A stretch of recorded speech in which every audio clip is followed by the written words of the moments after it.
हर हर महादेव। मेरे प्रिय भक्तों, आज हम जिस प्रश्न को भीतर तक समझने जा रहे हैं वह कोई साधारण धार्मिक जिज्ञासा नहीं है। यह प्रश्न आत्मा से जुड़ा है, चेतना से जुड़ा है और उस क्षण से जुड़ा है जब ब्रह्मांड स्वयं सबसे अधिक मौन और जागृत होता है। प्रश्न है कि ब्रह्म मुहूर्त में ओम नमः शिवाय का जाप इतना शक्तिशाली क्यों माना गया है? ऐसा क्या घटता है उस समय जो दिन के किसी और पहर में नहीं घटता? क्या यह केवल परंपरा है या इसके पीछे कोई गहरा रहस्य छिपा है जिसे समझने के बाद साधक का पूरा अनुभव बदल सकता है? रात और दिन के बीच का जो समय होता है, जब अंधकार पूरी तरह गया नहीं होता और प्रकाश पूरी तरह आया नहीं होता, वही समय ब्रह्म मुहूर्त कहलाता है। यह वह क्षण है जब प्रकृति सांस रोके खड़ी होती है, पक्षी अभी जागे नहीं होते, हवा में कोई हलचल नहीं होती और वातावरण में एक अद्भुत स्थिरता होती है। अगर कभी आपने इस समय बाहर निकलकर आकाश को देखा हो तो आपने महसूस किया होगा कि आकाश जैसे बोल नहीं रहा, लेकिन सब कुछ कह रहा है।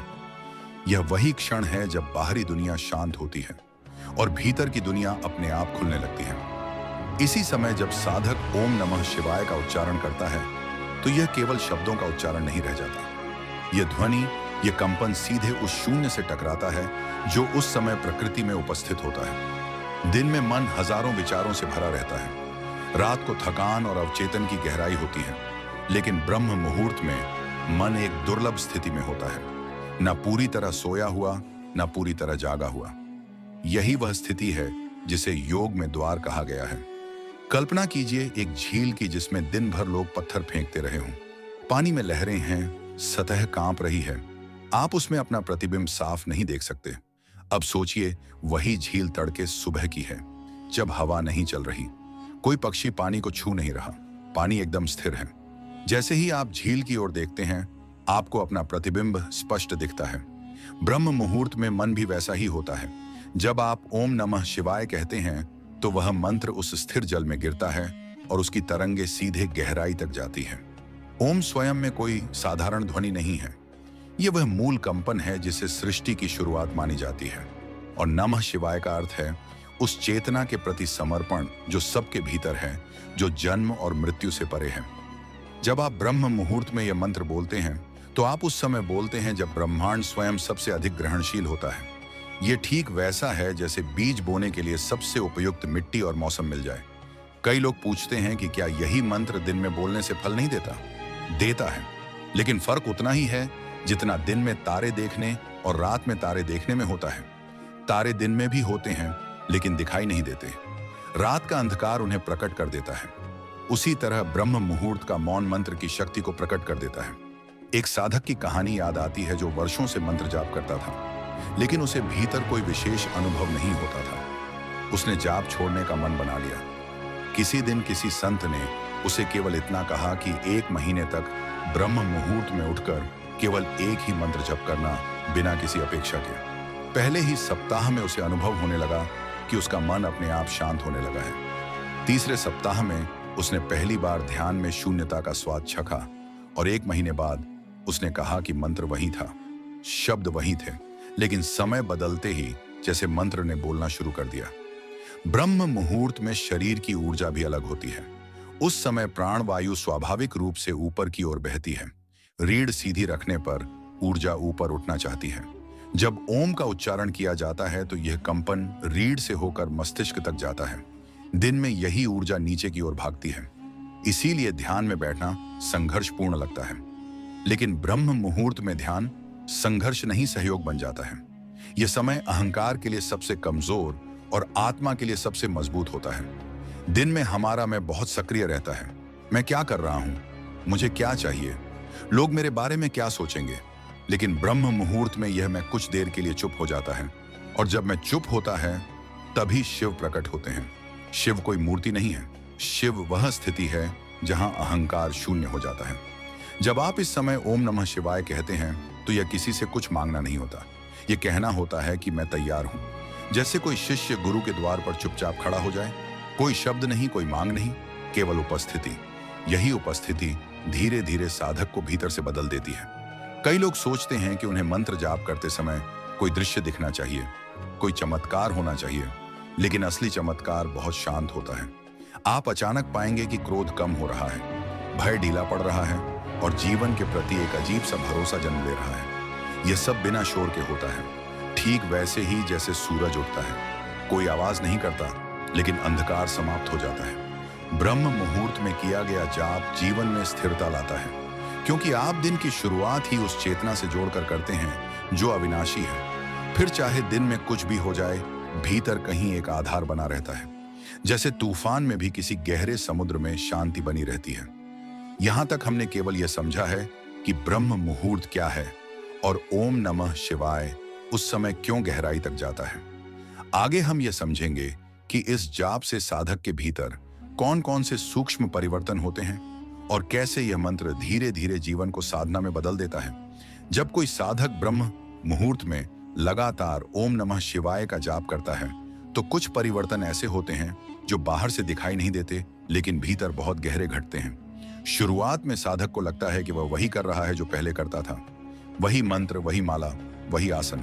लेकिन धीरे धीरे एक दिन वह पाता है कि मंत्र अब उसके प्रयास से नहीं चल रहा, बल्कि मंत्र उसे चला रहा है। यह वह क्षण होता है जहां साधना श्रम नहीं रहती, साधना प्रवाह बन जाती है।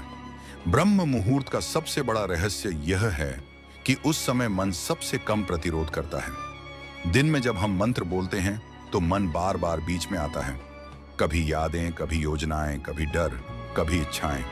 लेकिन ब्रह्म मुहूर्त में मन जैसे अभी अभी नींद से बाहर आया हुआ बच्चा होता है।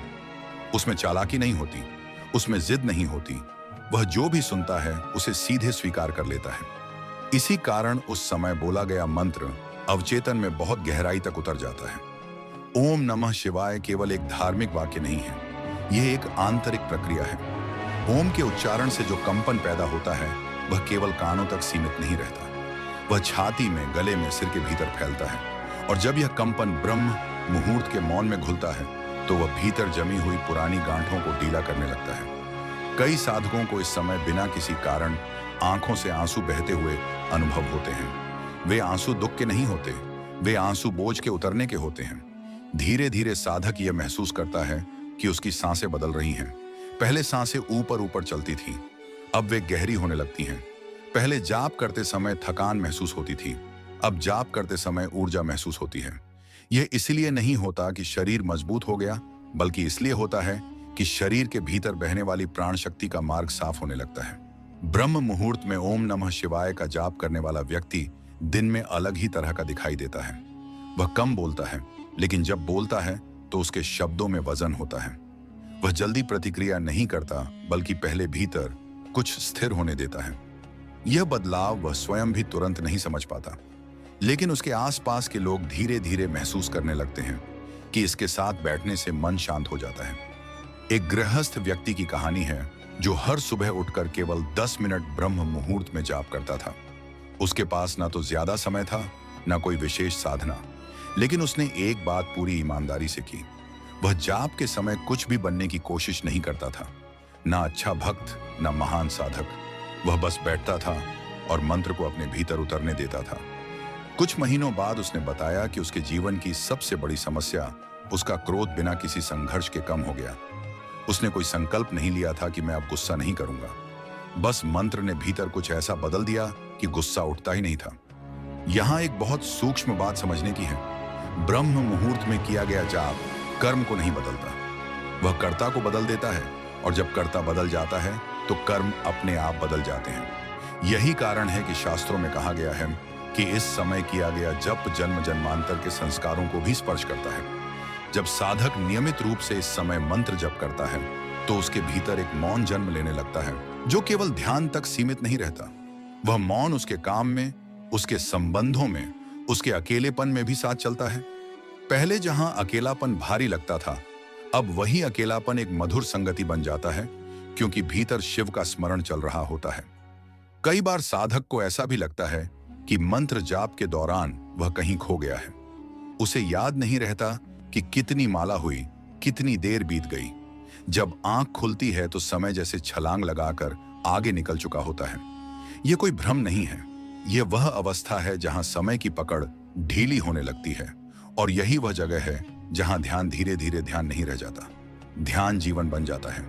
ब्रह्म मुहूर्त में ओम नमः शिवाय का जाप साधक को मृत्यु के विचार से भी मुक्त करता है, क्योंकि शिव का स्मरण करते करते साधक ये देखने लगता है कि जो बदल रहा है वह मैं नहीं हूं। शरीर बदल रहा है, विचार बदल रहे हैं, भावनाएं बदल रही हैं, लेकिन जो इन सबको देख रहा है वह स्थिर है। यह अनुभूति किसी पुस्तक से नहीं आती, यह केवल साधना से आती है। एक वृद्ध साधक ने कहा था कि जब वह ब्रह्म मुहूर्त में जाप करता है तो उसे ऐसा लगता है जैसे पूरी सृष्टि उसके साथ झप कर रही है। पहले उसे यह कल्पना लगी थी, लेकिन समय के साथ उसने समझा कि यह कल्पना नहीं, संवेदनशीलता का विस्तार है। जब मन शांत होता है तब वह सूक्ष्म ध्वनियों को सुन पाता है। पत्तों की सरसराहट, हवा की हल्की गति, सब कुछ मंत्र का ही विस्तार लगने लगता है। धीरे धीरे साधक के भीतर यह स्पष्ट होने लगता है कि ओम नमः शिवाय कोई बाहर के भगवान को बुलाने का मंत्र नहीं है। यह भीतर छिपी उस चेतना को जगाने का माध्यम है जो हमेशा से वहां थी, लेकिन शोर में दब गई थी। ब्रह्म मुहूर्त का मौन उस चेतना को सुनने का अवसर देता है। इस अभी तक हमने यह देखा कि ब्रह्म मुहूर्त में किया गया जाप साधक के मन, प्राण और जीवन शैली में कैसे सूक्ष्म लेकिन गहरे परिवर्तन लाता है। यह कोई तात्कालिक चमत्कार नहीं है, यह एक धीमी शांत क्रांति है जो भीतर घटती है। अभी यात्रा पूरी नहीं हुई है।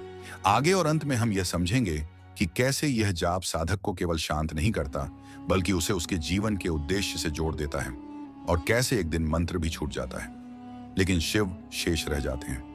जब साधक लंबे समय तक ब्रह्म मुहूर्त में ओम नमः शिवाय का जाप करता रहता है तो एक समय ऐसा आता है जब वह यह महसूस करता है कि अब वह मंत्र का अभ्यास नहीं कर रहा, बल्कि मंत्र उसकी अवस्था बन गया है। अब उसे बैठकर जाप करने की आवश्यकता नहीं लगती, क्योंकि भीतर कहीं बहुत गहराई में वही ध्वनि अपने आप चलती रहती है। वह चलते हुए भी शांत है, बोलते हुए भी मौन में है और काम करते हुए भी किसी गहरी स्थिरता में टिका हुआ है। यह अवस्था अचानक नहीं आती, यह बहुत धीरे धीरे बिना किसी घोषणा के आती है। जैसे कोई नदी बहते बहते समुद्र के पास पहुंच जाती है और उसे पता भी नहीं चलता कि अब वह नदी नहीं रही।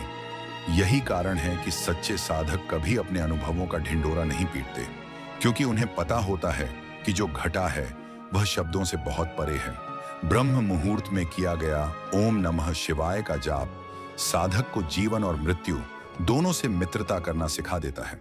पहले जहां मृत्यु का विचार भय पैदा करता था, अब वही विचार एक स्वीकृति बन जाता है, क्योंकि शिव का अर्थ ही है वह जो ना जन्मता है न मरता है। जब साधक इस सत्य को केवल समझता नहीं बल्कि अनुभव करता है तो जीवन का बोझ अपने आप हल्का हो जाता है। धीरे धीरे साधक यह भी देखने लगता है कि उसकी इच्छाएं बदल रही हैं। पहले उसे बहुत कुछ चाहिए था, सम्मान, पहचान, सुरक्षा, नियंत्रण, लेकिन अब उसे केवल स्पष्टता चाहिए। उसे बस इतना चाहिए कि भीतर का मौन बना रहे, और यह सबसे बड़ा परिवर्तन होता है, क्योंकि जब इच्छाएं शांत होती हैं तभी चेतना खिलती है। कई बार साधक को ऐसा लगता है कि उसका पुराना व्यक्तित्व टूट रहा है। जिन बातों पर वह पहले गर्व करता था अब वे अर्थहीन लगने लगती हैं। जिन चीजों से वह डरता था अब वे उतनी डरावनी नहीं लगती। ये टूटना वास्तव में टूटना नहीं होता, ये अनावश्यक परतों का गिरना होता है। जैसे मूर्ति से अतिरिक्त पत्थर हटाए जाते हैं ताकि भीतर छिपी आकृति प्रकट हो सके। ब्रह्म मुहूर्त का जाप साधक को वर्तमान में जीना सिखा देता है। भविष्य की चिंता और अतीत की पीड़ा धीरे धीरे अपनी पकड़ खो देती है, क्योंकि मंत्र हर सुबह साधक को यही याद दिलाता है कि जो है वही पर्याप्त है। अभी जो सांस चल रही है वही जीवन है और यही शिव है। एक समय ऐसा भी आता है जब साधक को मंत्र जप करते समय कोई विशेष अनुभव नहीं होता, ना आनंद, ना शांति, ना कंपन।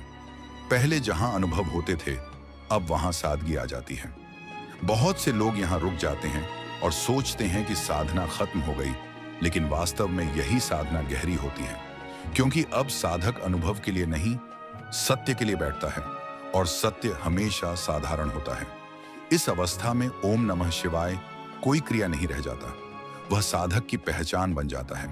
वह मंत्र को याद नहीं करता, मंत्र उसे याद रखता है। और यही एक दिन ऐसा भी आता है जब साधक देखता है कि मंत्र भी धीरे धीरे मौन में विलीन हो रहा है। अब शब्द नहीं बचते, केवल उपस्थिति बचती है, और यही शिव की सबसे गहरी झलक है। शिव का अर्थ किसी रूप को देख लेना नहीं है, शिव का अर्थ है उस स्थिति में पहुंच जाना जहां देखने वाला और देखा जाने वाला अलग नहीं रहते, जहां साधक और साधना अलग नहीं रहते, जहां जीवन अपने आप में ध्यान बन जाता है। ब्रह्म मुहूर्त में किया गया जाप साधक को यह सिखा देता है कि ईश्वर को पाने के लिए कहीं जाना नहीं पड़ता, केवल सही समय पर सही भाव से भीतर की ओर मुड़ना पड़ता है। और जब यह मुड़ना नियमित हो जाता है तो जीवन अपने आप साधना में बदल जाता है। अब साधक को किसी विशेष परिस्थिति की आवश्यकता नहीं रहती शांत रहने के लिए, चाहे भीड़ हो या अकेलापन, चाहे सफलता हो या असफलता, भीतर कहीं शिव स्थिर रहते हैं। यही इस जाप की सबसे बड़ी सिद्धि है। कोई चमत्कार नहीं, कोई प्रदर्शन नहीं, बस एक गहरी एक शांति। और शायद यही कारण है कि अर्षियों ने कहा था कि अगर जीवन में कुछ भी ना कर सको तो बस ब्रह्म मुहूर्त में उठकर ओम नमः शिवाय का स्मरण कर लो, क्योंकि यह स्मरण धीरे धीरे सब कुछ अपने स्थान पर ले आता है। अब यह यात्रा यहां समाप्त नहीं होती, ये तो केवल संकेत है। असली यात्रा तो तब शुरू होती है जब आप कल सुबह ब्रह्म मुहूर्त में आंख खोलते हैं और बिना किसी अपेक्षा के, बिना किसी मांग के बस एक बार शिव को याद करते हैं। और अंत में मेरे प्रिय साधक साथियों, अगर यह वीडियो आपके मन को थोड़ा सा भी शांत कर पाया हो, अगर इन शब्दों ने आपके भीतर कहीं गहराई में स्पर्श किया हो, तो इस वीडियो को लाइक जरूर करें। और ऐसे ही ध्यान, मंत्र और आत्मिक जागरण से जुड़े वीडियो पाने के लिए हमारे चैनल दिव्य रस भक्ति 4.0 को सब्सक्राइब करना ना भूलें। और जाते जाते नीचे कमेंट में बस इतना लिख दीजिए, ओम नमः शिवाय, या फिर अपना अनुभव साझा कीजिए कि यह मंत्र आपके जीवन में क्या बदल रहा है। आपका एक छोटा सा शब्द किसी और साधक के जीवन में प्रकाश बन सकता है।